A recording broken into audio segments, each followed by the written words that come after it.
Sounds good. Canadian round. Yep. Can you introduce yourself? Seamus Cromley from Surrey, BC, Western Canada. And what brings you here? Well, obviously the Haarlem Jamborette. Part of the Canadian contingent, 500 members strong. So we're one of, I can't even remember, 26 or 31 groups from Canada. There are a lot of Canadians this year. Yeah, There are- 500. Yeah, there are more than 4 years ago. Yeah, it's the largest international Canadian contingent. Yeah, but how? 4 years ago we had a group of Canadians, and this year, bam, a lot of big group. The word got out and everybody got excited. The wait lists were full like 3 years ago. Yeah, that's awesome. That's Yeah. awesome. But you joined, and the Canadians are recognizable by their colorful scarf. Yeah, it was all designed by the youth actually. Youth. So this is designed by your children, your scouts. How does it work? We had a youth contingent, basically the older youth that they met, they designed it all. Then we sent off the pre-designs to like a professional, and then they've polished it up for us. Nice. So when are all the Canadians on one contingent? Yeah, contingent. Yeah, we're all under one contingent. Yeah, Oh, I didn't know that. yeah, but we're all the individual groups from across Canada. So you arrange your travel, you arrange your program. For the most part, like the registration, making sure all the insurance and things like that were all done by our contingent management team. They were out of Newfoundland, which is on the east coast of Canada. Individual groups, I think there was some like group buying of certain things and things like that, but most of it was individual groups still planning their own trips and things like that. Oh, I didn't know that. Yeah. I thought that you're also the groups sign up individually, and that the word has spread a little bit more. But it's just one group, one organization. You can join that organization. They will fix the headlines. It's individual groups. Just like like Vancouver's got a group. The next province over, they've got a couple of groups. Dozens of groups over in the Ontario, Montreal area, the East Coast, where it's higher population density and stuff like that. Mhm. But we're all individual groups, but we're all under one main management team, basically. And what I also noticed is that you have a before trip or an after trip, Yeah. and they are different from each other. Yeah, so it was up to each group, depending on financial status and stuff like that, what they wanted to do. Being from the West Coast, it's a 12-hour flight to get over here. So it's like, if we're already here, let's make the most of it. Our group particularly, we did 4 days beforehand, and we've got 3 days after. So we'll be on for 20 days total. That's a long time. It is a long time, but it's been fantastic. That's nice to hear. Everybody we've met, throughout France, Belgium, have just been absolutely amazing. Seeing some of the historical sites for our group. The contingent management team put together like a World War I tour that they did back in 2019. And so they kind of redid it for this year. So we saw a lot of the major Canadian sites that Canadian forces battled in World War I. So we saw those sites, which was amazing to see, and things like that. Kind of puts things more into perspective. You can read it in a book in your schooling, but when you're actually there and you're seeing things, it's totally different. Yeah, and then you can your mind makes it more visual, right? Oh yeah, for sure. You see it. You see what happened. Yeah. And then back to the Haarlem Jamborette, and then you fly back immediately after this camp. Our group, we've got 3 more days. We're traveling through Germany, and then we go back to Paris to fly home. Some groups are literally flying into Amsterdam to the Jamborette, go back to Amsterdam, and fly home. And like a little sleeping on the airplane back. Yeah, some groups, I know one group that flew into Iceland, did some stuff there, and then came to here, and then they're flying home. So every group had their own plans as to what they wanted to do. But that from Canada to Europe, other side of the world. Yep. A lot of money. It is a lot of money, but that's where fundraising came in. How did you do that? We did bottle drives, we did pub nights. Different groups did different things. Our group, we didn't do as much fundraising as we would have liked, but we did what we could. All of our scouters are volunteer in various things, have plenty of work commitments and stuff like that. So we did what we could. The parents picked up the rest. But the parents, I'm also a parent of two. Yeah. They are running here around somewhere. If I miss my children 3 weeks at the other side of on the other side of the world, how do you convince their parents that you take their child to the other side of the world? Fortunately, most of the kids in our group are leader kids. So they're here with, like, I'm here with my son, right? There are 5 of our youth, so a third of our youth are here without their parents. But they're parents that we've been with these kids for the last decade. So they're like a second child to half of us. So we're very familiar with them. We wouldn't be taking kids that's like their first year in scouting to something like this. These are kids that we've been working with for years and years and years, so we know them really well. But the parents are going easy on you? Not homesickness on the parent side? Again, with modern technology and communications, we've been able to, we're WhatsApping the parents' pictures all the time, and the parents are just loving it. They're right behind it. They love it. Yeah, we at the media, we have a post on our social media on LinkedIn. Yeah, I was from a parent. I was feared and not sleeping very well that my child is in the Netherlands. I'm here, but then I see her on social media and on the YouTube live stream for opening. Yeah, and I was convinced this is going to be great because he had such a smile. Oh yeah, same. My son was nervous coming here. He's like, I don't want to go. I don't want to go. It's like, dude, this is a once in a lifetime opportunity.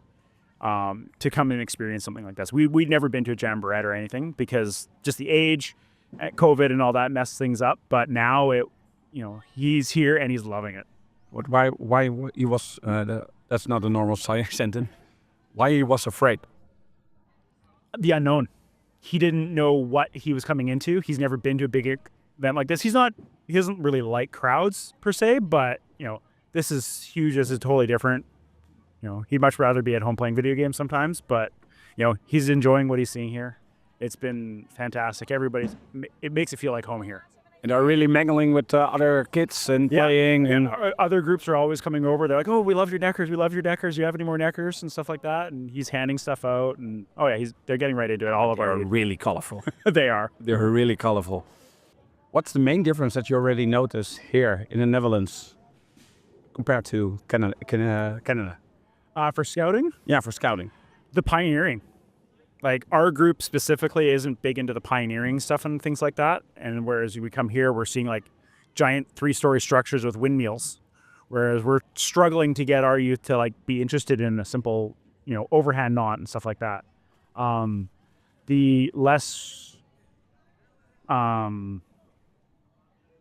legalistic way you guys approach scouting and stuff like that, it's like, if you do something, there's a consequence. Whereas in Canada and in America, it's like, if you get hurt, there's a lawyer standing right there ready for you. It's like, no, you need to push your boundaries, get out there. Like, that's what I like seeing here. Yeah, try new stuff. Yeah. Instead of worrying about the results. Yeah, exactly. Develop that common sense. I love seeing the structure that are built for the activities and things like that. It's all lashed together. There's no screws and nails and handrails on everything. That's great. Yeah, and it's still safe because there's we have the tuigje. I don't know what the English. You've got the harness and the carabiners, and you're lashed off properly, but you're not like bubble wrapping everybody. No. I can remember a story about Britse Bulldog. That's a game that you need to run at to the other side of the field, and somebody in the middle is trying to pick you up. That's the story. That's the game. Yeah. If you're picked up, you're part of the middle group. Oh, and okay. then who's the last man standing? We've got games that are similar to that, but it's more like tag. Yeah, this is with so yeah. What is going to happen? You get tackled. Yeah, exactly. You get on the ground, and then you'll be pulled up by 5 people, and sometimes they let it go in the highest point in the air. Of course, because they're children. Of course. Yeah.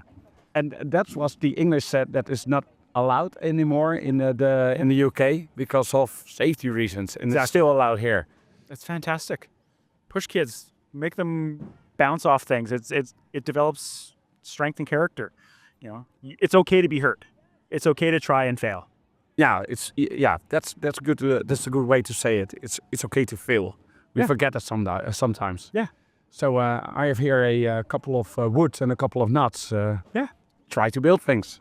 I would love to try to more of those things, especially encouraging our youth. Like, we're constantly every night at dinner, it's like, do you guys see what they're building out there? Like, our kids are like, oh, we would love to do stuff like that. It's like, well, you can. You just have to want it more. Just go out and do it. Like, as Scouters, we're here to help you. We're not going to do it for you. We don't want to do it for you. We want to impart these skills on you. We want you to get out there and do these things. I can teach them the knots if you want. Those ones. They're not hard knots. It's just like for work, I've had to do swiftwater rescue. There's like a handful of knots that you always use. Other than that, you stick with like lashings. There's 3 or 4 lashings you use, and that's it. That's it. Yeah. Keep it simple. And for the specialty, like ladders or something, you need a different knot. Yeah. But that we have the internet. You look it up. 100%. Try it a couple of times, and you have that knot in your hands. Exactly. We're not trying to teach you 1,000 knots. We want you to learn 8 knots. Are they going to do it? Is that your mission, that they're going to build something at the end of the camp? I would love to see them do it. We just got to encourage them. Nice. Nice. And what's more a difference between Canada, or what's the similarities between here and Canada? You're outside. I love not being outside. Like I do for work, I'm inside a lot on a computer. I just love being outside. Fresh air, rain. Well, we're from the West Coast, or we call it the wet coast, because it rains 6 months out of the year, so the rain doesn't bother us. Also, did the rain on Friday? It was a really big waterfall was coming from the sky. Yeah. Did you have any problems with the camping? Actually, fortunately, I was the only one that got wet. Oh. I was the one that woke up with my sleeping mat floating. Oh no. But of everybody in our group, it was easiest for me because for what I do for work, I'm used to being wet. I can adapt. It's not a problem. And a little bit of drying in this beautiful weather again. And this is fantastic. This is beautiful. I love it. And it's gonna be the next days, this weather. It's a little bit of showering in the weekend. Yeah. But the rest of the days is sun. This is perfect. If it stays this temperature, we'd be happy. Yeah, I'm very happy with this weather. Yeah. No, back home, 6 months out of the year, it's like under 10 degrees, rain. Rain. Yeah, come April, we're like, okay, when's the blue sky gonna show up? But yeah, for scouting, from what I'm seeing, it's similar outside knots, adventures, getting the youth to do the activities. It's not the leaders leading you through everything. It's the youth wanting to do it and getting them out there doing it. And we have some leader activities this year. It was started 4 years ago. Yeah. This year it is a totally different, a separate team to do the activities for leaders. Okay. What do you think about that? I think it's great. This is my first jamboree ever, so it's a whole new experience. What we did 2019 is that we attacked the other subcamps. So they need to build a attack weapon and defense with wooden poles and ropes. Oh, that sounds amazing. And then the attack you attack the other subcamp with the attack weapon with water balloons. Oh, okay. And there's somewhere on the internet a clip of it. Yeah. It was so much fun. Oh yeah, I heard about that through our contingent management team, and then things like that. So like they were totally pumping it up and things like that throughout the last 3 years, organizing everything. And they have now a whole activity schema. Yeah. For all leader activities, and it's over there. I don't know what the activities are, but try them. Oh yeah, we were planning on it. Now that we're kind of settled, we had a couple of big days. We're like, okay, let's go. Let's go. Yeah.